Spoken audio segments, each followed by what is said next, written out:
Semana passada nós vimos a primeira parte do capítulo 5, que vai do verso 1 ao verso 7.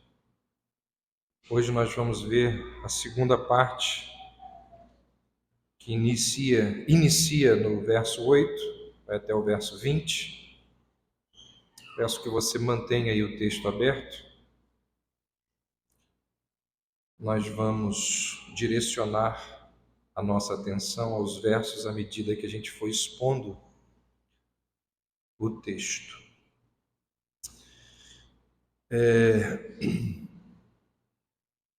Essa parte final do capítulo 5, Salomão nos mostra que viver em busca de riquezas é um investimento infeliz e incansável. Não é por acaso que você viu que a nossa liturgia ela teve essa direção até agora. Cantamos aqui, riquezas não preciso ter.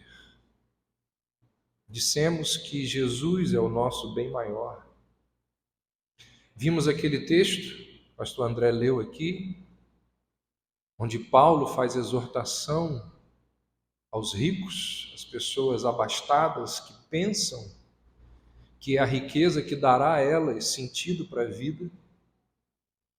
E aqui nessa parte final do capítulo 5, Salomão nos mostra que viver em busca das riquezas é um investimento infeliz e, como disse, insaciável. E aí ele inicia a sua argumentação falando sobre um mecanismo muito conhecido de todos nós. Ele inicia assim, peço que você olhe o verso 8. Se vires em alguma província opressão de pobres e o roubo em lugar do direito e da justiça, não te maravilhes de semelhante caso, porque o que está alto tem acima de si outro mais alto que o explora, e sobre estes há ainda outros mais elevados que também exploram. Ou seja, ele lembra, ou ele mostra o pobre sendo opresso, privado dos seus direitos, por dois motivos. Por todo um sistema de governo e por causa de uma burocracia que suga grande parte dos recursos dessas pessoas menos abastadas ou pobres. Então a ideia aqui, como nós vamos ver, é de uma estrutura de poder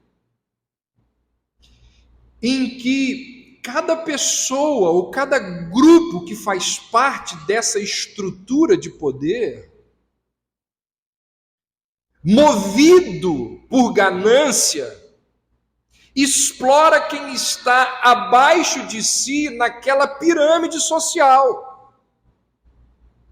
Então Salomão diz que existe uma estrutura de poder, ou existem estruturas de poder, e aqueles que estão mais acima, eles vão explorando aqueles que estão mais abaixo.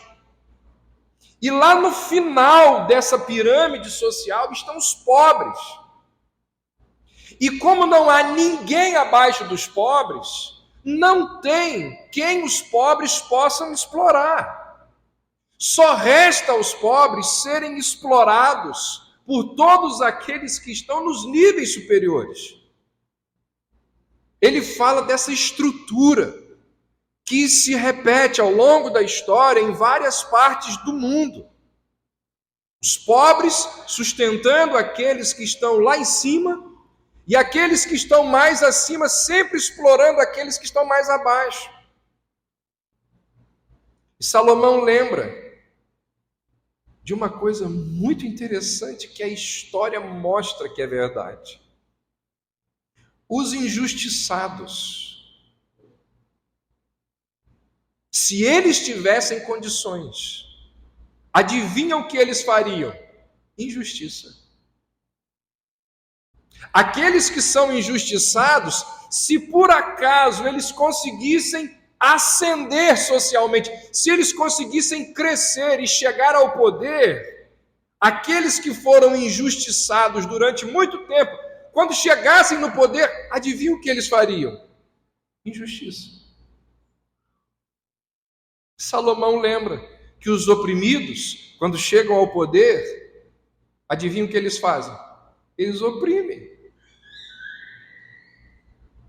Se você conhece só um pouquinho de história, você sabe que foi isso que aconteceu na Revolução Francesa e na Revolução Russa. O pessoal do Terceiro Estado, lá na França, opresso, oprimido, sofrendo das mais terríveis maneiras, promovem a Revolução Francesa. E quando os jacobinos chegam ao poder, o que eles fazem? Eles oprimem todo mundo. E eles instauram na França a era do terror e começam a matar todas as pessoas que eram contrárias à revolução. Algo que eles condenavam quando eles eram os oprimidos. Leia a história da Revolução Russa, é a mesma coisa. Os oprimidos, quando chegam ao poder, o que eles fazem? Eles oprimem. Salomão diz isso aqui. O problema não é a burocracia, é a tirania. A grande questão, diz Salomão, é a corrupção do coração do homem. Porque aquele que está abaixo, se ele chega lá, ele faz a mesma coisa. É por isso que muitos ideólogos da utopia social, você ouve de vez em quando aí eles propondo desfazer toda essa estrutura governamental que nós temos por aí. Às vezes, quando eu estou dando aula, e aí eu tenho que falar de algum regime político, eu viro para os alunos e falo assim: quais são os regimes políticos que vocês conhecem? Democracia, ditadura, monarquia, monarquia parlamentar, monarquia absolutista, governos totalitários, existiu o socialismo. Em quais de todas essas estruturas aqui não existiu opressão? Nenhuma. Nenhuma. Então os homens, alguns, ao ver tudo isso, eles propõem, alguns deles, uma anarquia. Fim a tudo quanto é tipo de estrutura governamental. Mas a Bíblia, ela vai nos orientar. E a Bíblia vai dizer que nós devemos orar para que, à frente da nação, Deus levante homens, pessoas que se interessem realmente para abençoar o povo, pela liberdade do povo em trabalhar e produzir, sem que os cidadãos sejam explorados por essa estrutura governamental opressiva. A Bíblia diz isso. Ore para que os governantes não venham a oprimir os cidadãos. Existe o princípio de que quanto menor poder o Estado concentrar nas suas mãos, menores são as chances de que o povo seja explorado por governantes interesseiros, gananciosos. É por isso que Salomão vai dizer: se nós virmos o Estado e seus oficiais explorando o povo, principalmente os pobres, não se surpreenda. Não é isso que ele diz? Vamos ler novamente.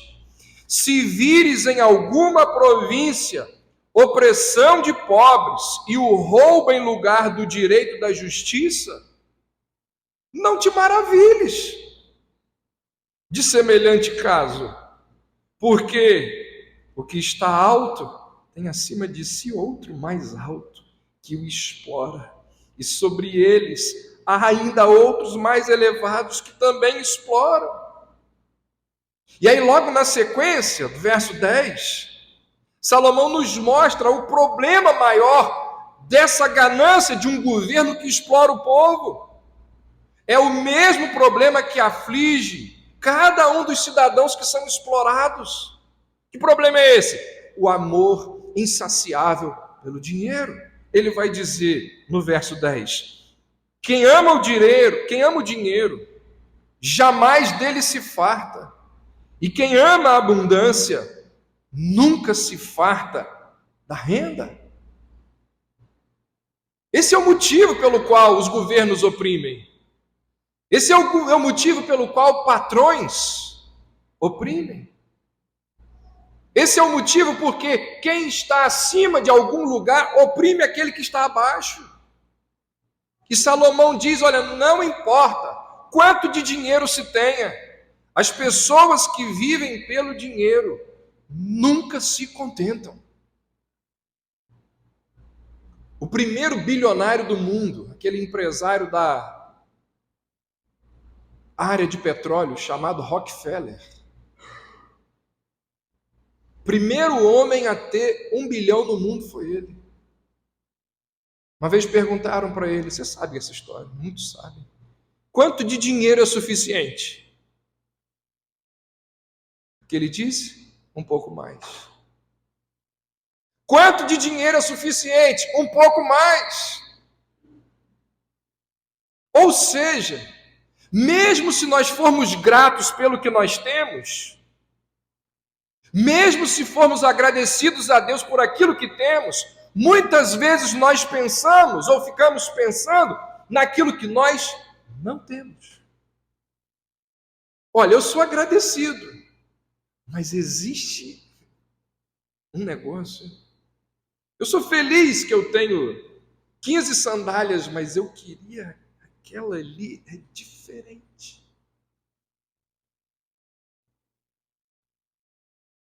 Isso explica a insatisfação quando nós percebemos que temos o dinheiro para comprar algo que a gente deseja. Isso explica a culpa que nós sentimos por fazer uma dívida ao comprar aquilo que a gente não precisa.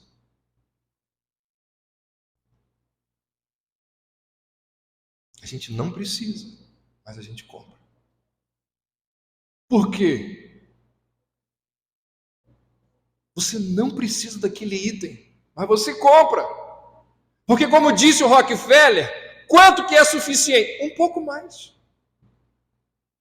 Uma sandália a mais. Um relógio a mais, uma camisa a mais, uma coisa a mais. Sempre uma coisa a mais. Quanto é suficiente, Rockefeller? Um pouco a mais. O apetite pelas coisas que o dinheiro pode comprar não é satisfeito nunca, diz Salomão. Quem ama o dinheiro, dele jamais se farta. E aí eu acho interessante o fato de que quem faz essa afirmação tinha mais dinheiro do que qualquer ricaço aqui da nossa cidade. A pessoa que fez essa afirmação aqui nunca deixou de fazer nada, porque a conta estava negativa. A pessoa que faz essa afirmação aqui nunca precisou esperar fechar a fatura do cartão para fazer um outro gasto. Nunca. Ele tinha dinheiro em abundância. E ele diz assim, ó, nunca se farta.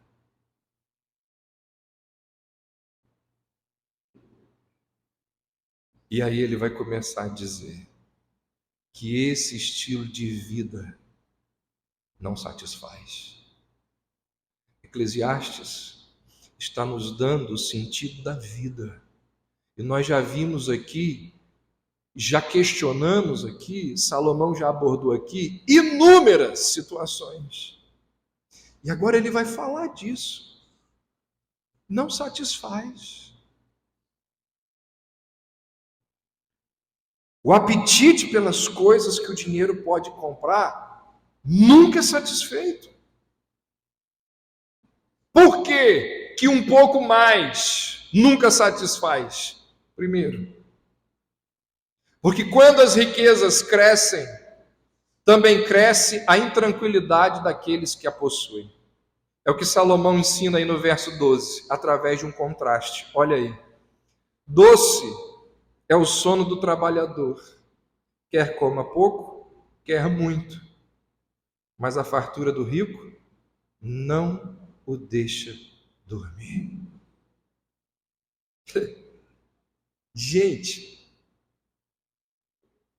nós sofremos porque a gente não quer ouvir a Bíblia. Está aqui, ó. Salomão está dizendo: intranquilidade, dor de cabeça, pressão alta, noite sem dormir, ansiedade, essas coisas que não deixam uma pessoa dormir, intranquilidade, muitas vezes é produzida pela competição. Existem pessoas que não dormem, não é porque algo lhes falta, mas é porque elas querem consumir para ter mais do que o outro. Vê se não é isso que ele diz no capítulo 4. Vira aí uma página da sua Bíblia. No verso 4 do capítulo 4, ele diz: vi que todo trabalho e toda destreza em obras provém da inveja do homem contra o seu próximo. Então não é porque falta, é porque você quer ter mais que o outro. O seu vizinho comprou o carro do ano, você vai querer ter um carro igual aquele. A sua amiga comprou aquela sandália, você vai querer. E você fica naquela competição, ó, o tempo todo.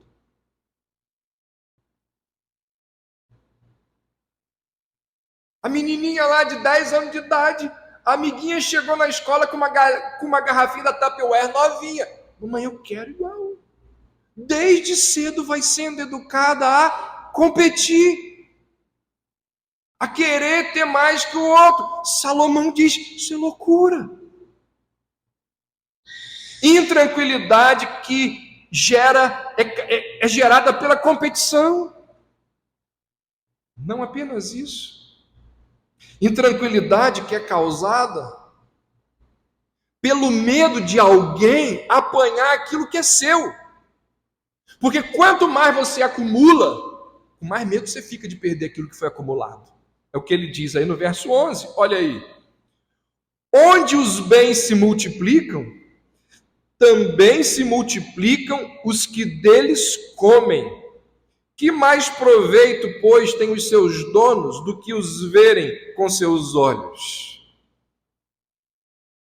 Salomão afirma que outras pessoas tentarão retirar os nossos bens. Pode ser o governo opressivo, que se apodera do nosso dinheiro por meio de altíssimos impostos. Podem ser filhos dependentes, uma quantidade enorme de bocas famintas que sentam ao redor das nossas mesas. Podem ser aqueles parasitas e aproveitadores da sociedade. Não importa quem seja. Salomão diz, quanto mais temos, mais pessoas tentarão se aproveitar daquilo que nós conquistamos. Então por que um pouco mais nunca satisfaz? Porque quando as riquezas crescem, também cresce a intranquilidade daqueles que possuem as riquezas. É o que um camarada chamado Haroldo de Campos certa vez disse: as riquezas acumuladas se transformam em riquezas vigiadas. Você quer ficar o tempo todo tomando conta de tudo aquilo que é seu, com medo de perder. E ao invés de desfrutar, a pessoa acaba gastando o seu tempo vigiando aquilo que ela acumulou ao longo do tempo. Não desfruta nunca. Salomão diz, isso é loucura. E aqui cabe uma lembrança muito importante. Nós não devemos imaginar e pensar que a intranquilidade das riquezas é um mal que aflige apenas as pessoas ricas. No final das contas, todos nós, dos mais pobres aos mais abastados, dos mais simples aos mais sofisticados, todos nós, somos movidos por desejos, por apetites que são insaciáveis. O pobre também, movido por necessidades que nos levam a trabalhar, a produzir, a gerar riqueza, justamente para saciar aqueles apetites que, por sua vez, nos levam a trabalhar mais e mais e mais e mais e mais e mais. E aí Salomão então diz, nessa questão, não existe vantagem entre o sábio e o tolo, entre o pobre e o rico, porque a insatisfação é comum a todas as pessoas. Ele vai voltar nesse assunto lá no capítulo 6, verso 8 e verso 9. E é por isso que ele vai concluir que a melhor coisa que a gente pode fazer, ele vai dizer que sabedoria é a gente viver contente. Contente aqui não é alegre, mas ter contentamento. Por isso que nós lemos há pouco aqui Filipenses 4. Quando Paulo diz assim, posso ter e posso não ter. Posso passar necessidade ou posso ter em abundância. Posso todas as coisas naquele que me fortalece. Isso é contentamento.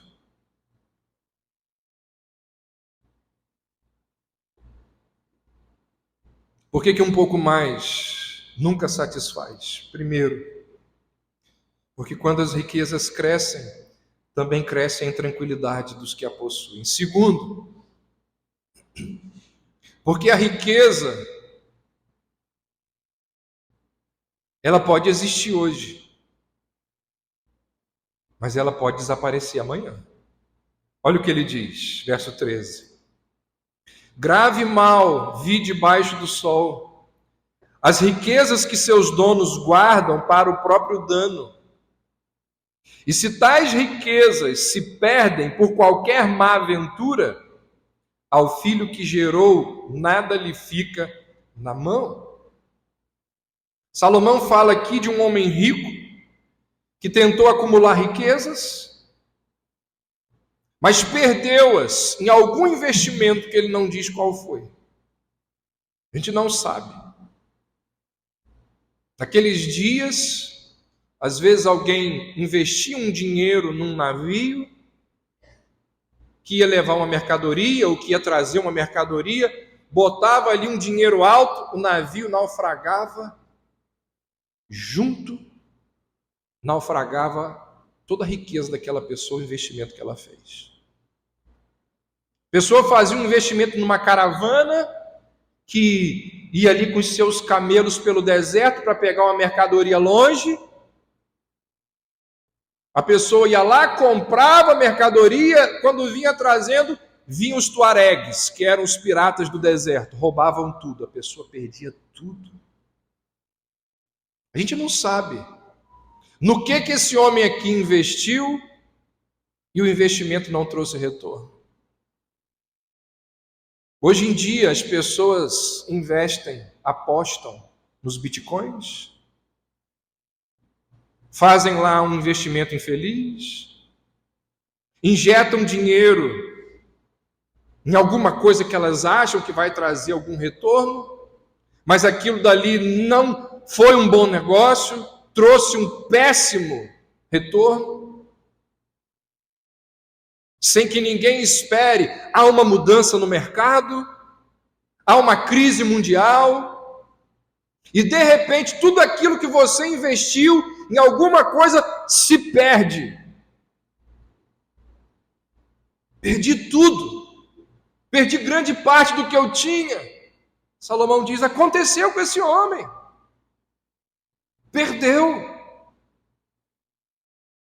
A riqueza pode existir hoje, diz ele, mas pode desaparecer amanhã.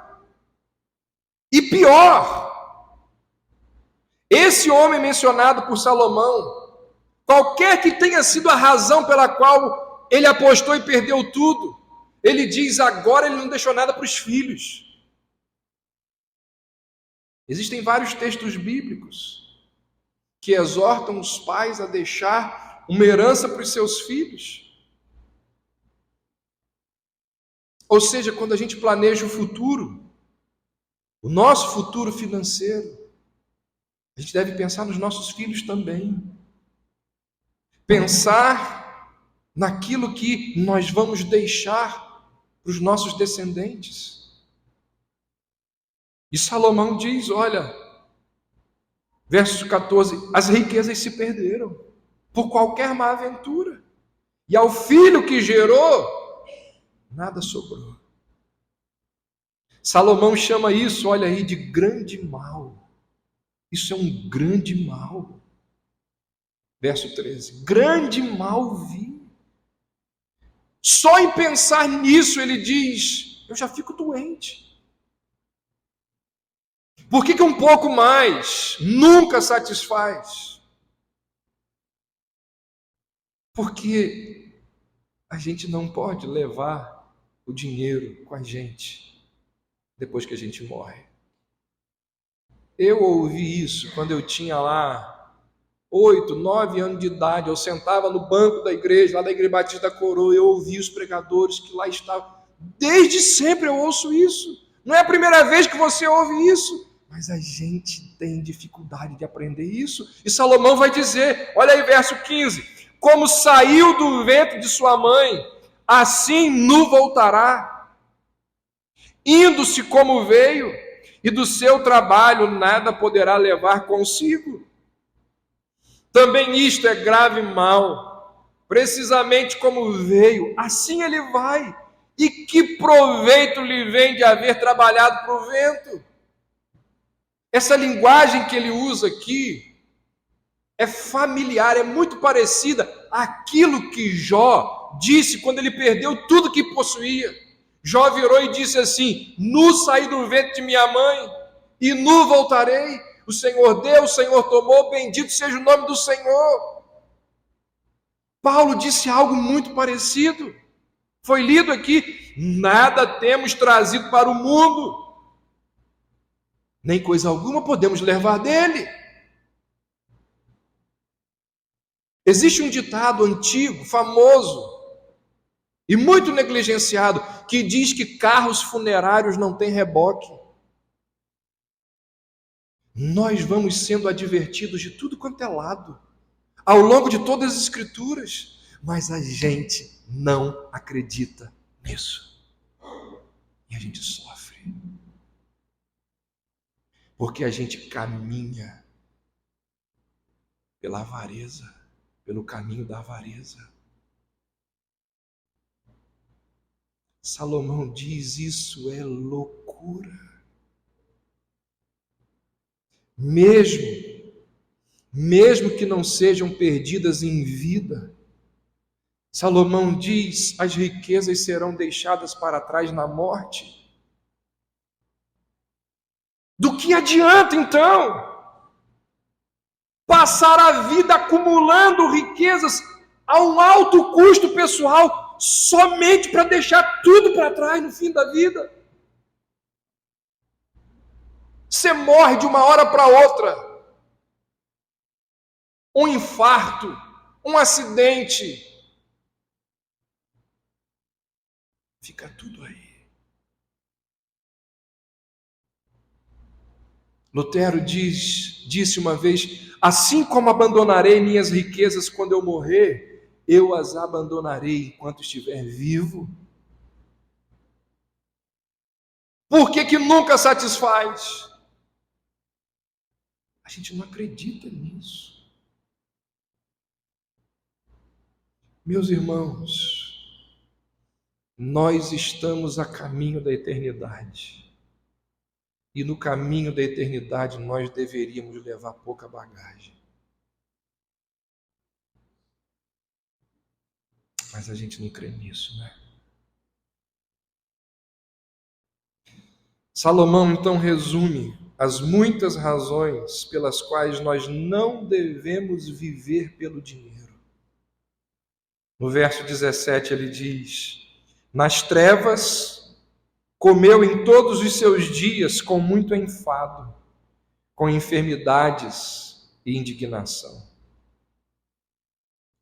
Esse verso apresenta uma imagem patética do lugar para onde a cobiça nos leva. Não são poucos os textos bíblicos que mostram que o avarento, ele vai acabar sozinho. O avarento acaba sozinho. Por viver em escuridão espiritual, a alma do avarento vive repleta de ansiedade, atormentada com muita ansiedade. A busca incessante, insana, ímpia pela riqueza, a todo custo, exige um preço físico, deixando a pessoa doente. Olha o que ele diz no verso 13, que isso atrai enfermidades.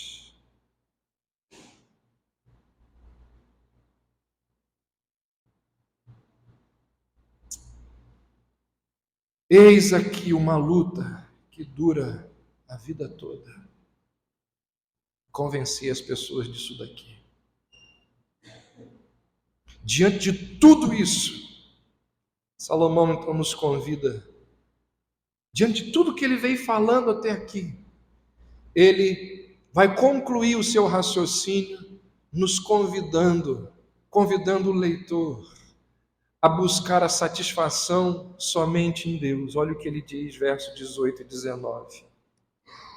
Eis o que eu vi, boa e bela coisa é comer e beber, e gozar cada um do bem de todo o seu trabalho com que se afadigou debaixo do sol, durante os poucos dias da vida que Deus lhe deu, porque esta é a sua porção.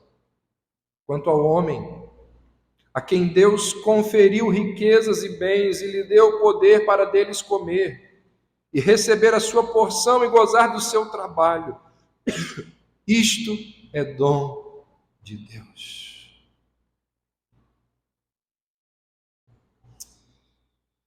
Ao falar da vaidade do dinheiro, Salomão praticamente não mencionou Deus. Do verso 8 até agora, ele praticamente não mencionou o Senhor. Mas agora, nos versos 18, 19 e 20,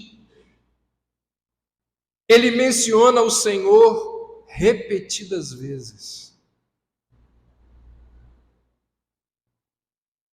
Uma pessoa que sabe interpretar texto vai entender que isso aqui não é por acaso. Tem uma mensagem aqui. Aqui ele nos mostra que qualquer alegria nessa vida não pode ser encontrada longe do Senhor.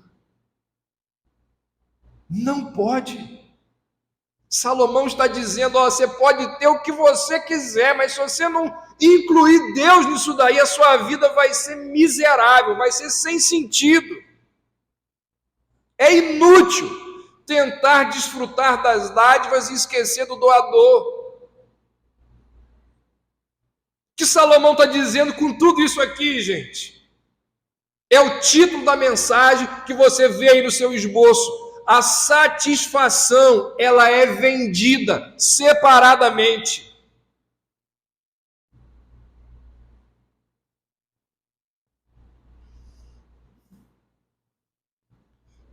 Tem um poeta inglês, quer dizer, existiu um poeta inglês. Eu, se fosse você, procurava ler algumas coisas de George Herbert. Tem coisa encantadora desse camarada na internet. Ele escreveu um poema chamado The Pulley.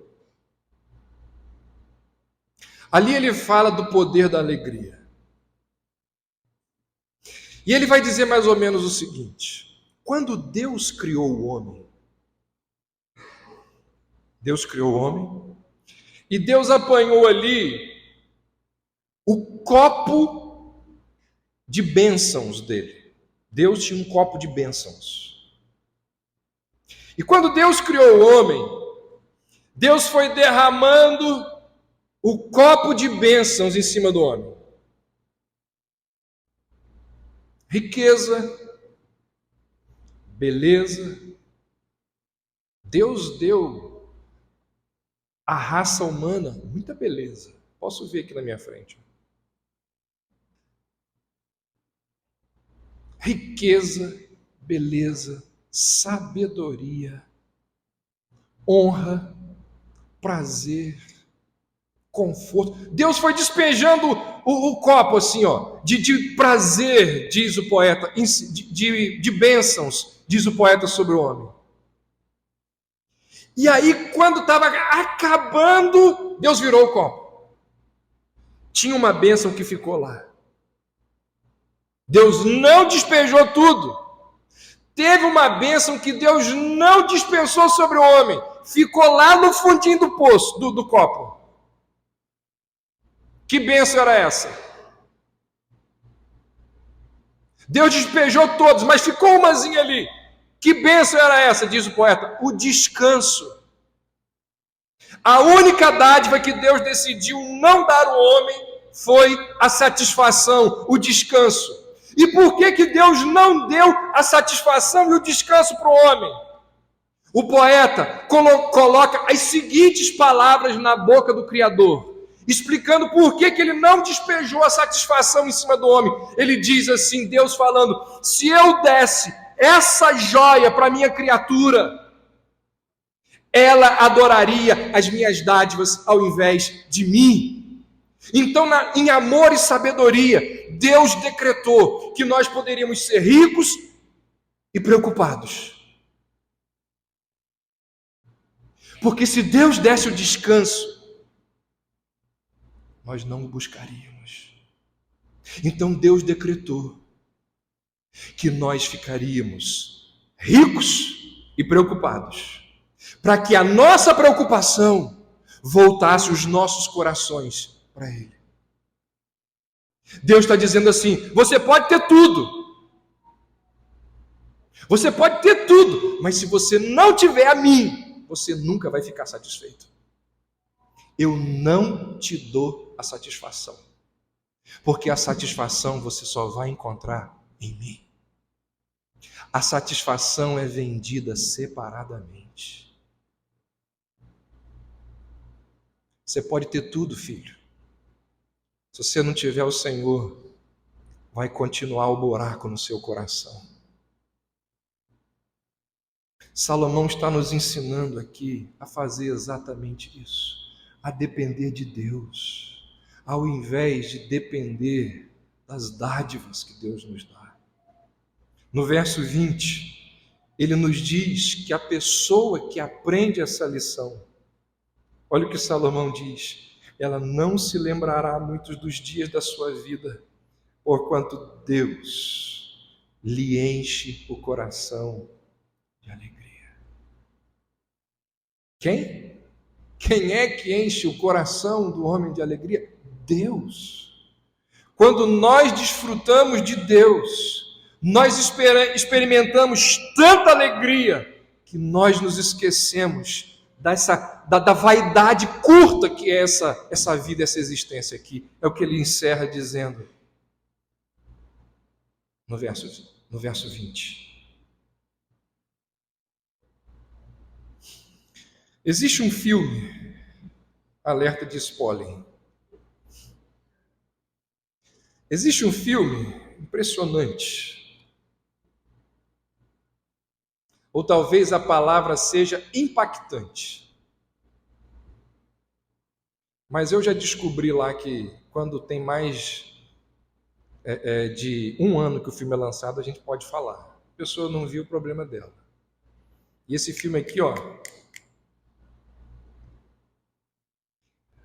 o nome do filme é 127 Horas. conta a história verídica de um homem chamado Aaron Ralston, um alpinista americano. Ele, numa das suas aventuras solitárias, ali pelos cânions de Utah, pulando de um lugar para o outro assim, ele caiu num buraco e o braço dele ficou preso numa rocha. Ele passou 127 horas preso. Não tinha ninguém ali, longe de tudo quanto é lugar. Ninguém passava por ali.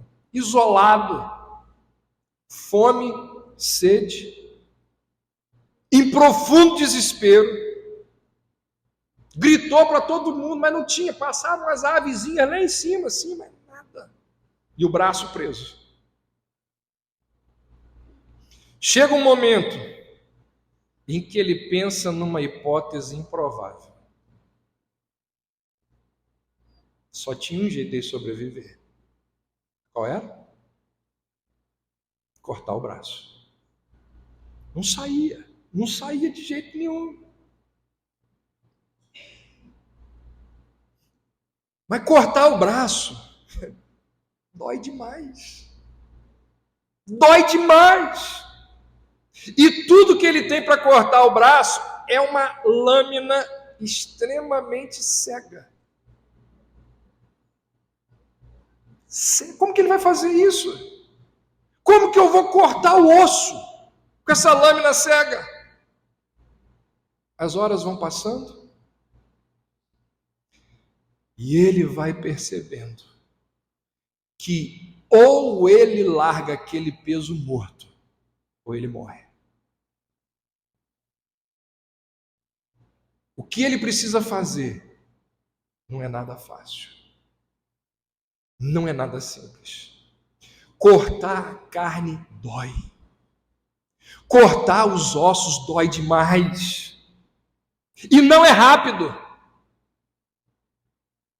Não é rápido. Não é como uma serra. Você vai ali, lentamente. Existem nervos. Existe um osso. Não é simples. Dói demais. Mas se você não cortar, você morre. Ou você corta, ou você morre. Dá uma olhada no filme. Você vai ver como que a história terminou. Jesus uma vez disse assim: ou você arranca o olho e vem até mim, ou você vai perecer com os 2 olhos no inferno.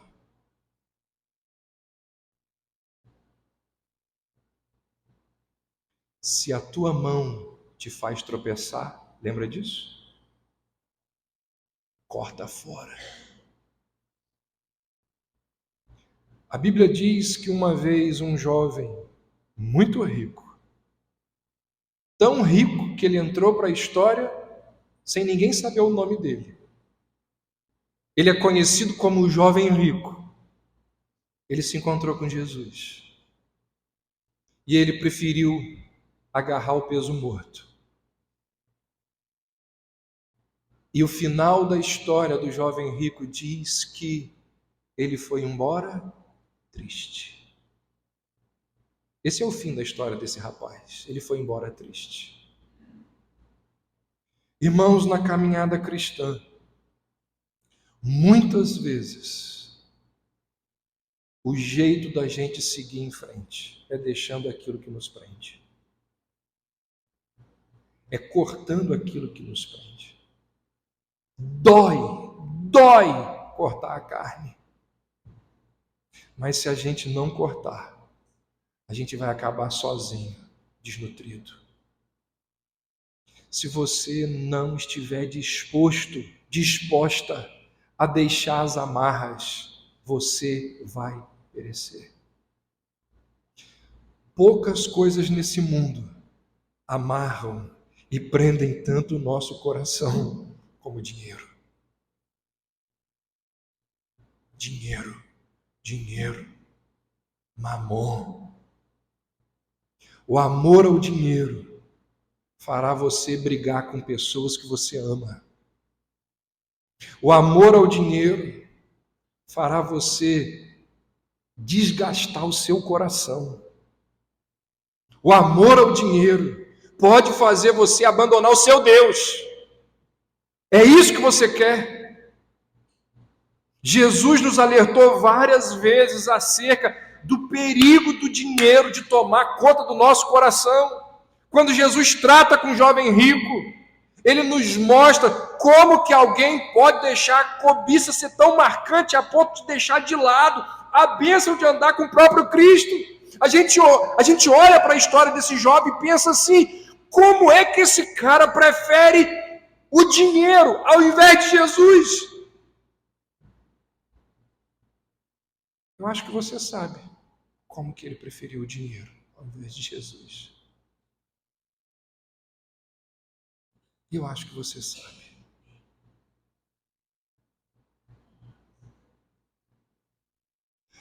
Agostinho tem uma frase que ele diz assim: pouco te ama aquele que ao mesmo tempo ama outra criatura sem amá-la por tua causa. Pouco te ama aquele que ao mesmo tempo ama outra coisa sem amá-la por causa de Jesus. Nós poderíamos parafrasear o bispo de Hipona e dizer assim: pouco te ama aquele que não goza das tuas dádivas. Dádivas que nos deste para expandir a nossa mente, alargar o nosso coração, enriquecer a nossa alma, aumentar a nossa força, a fim de que nós possamos te amar plena e supremamente, cada vez mais e para todo sempre. Saiba disso. A satisfação é vendida separadamente. Quer ouvir? Ouça. Não quer ouvir? Vai continuar dando cabeçada na vida. E vai terminar sem satisfação no coração. Que Deus nos ajude a amá-lo acima de todas as coisas. E quando isso acontecer, aquelas coisas boas e legítimas que Ele nos deu trarão alegria para o nosso coração. Quem tem ouvidos para ouvir? Senhor, que a Tua palavra possa encontrar guarida no nosso coração. Que a Tua palavra possa chegar não só na nossa mente, mas também nas nossas atitudes, nas nossas posturas, na nossa vida. É a oração que fazemos, em nome de Jesus.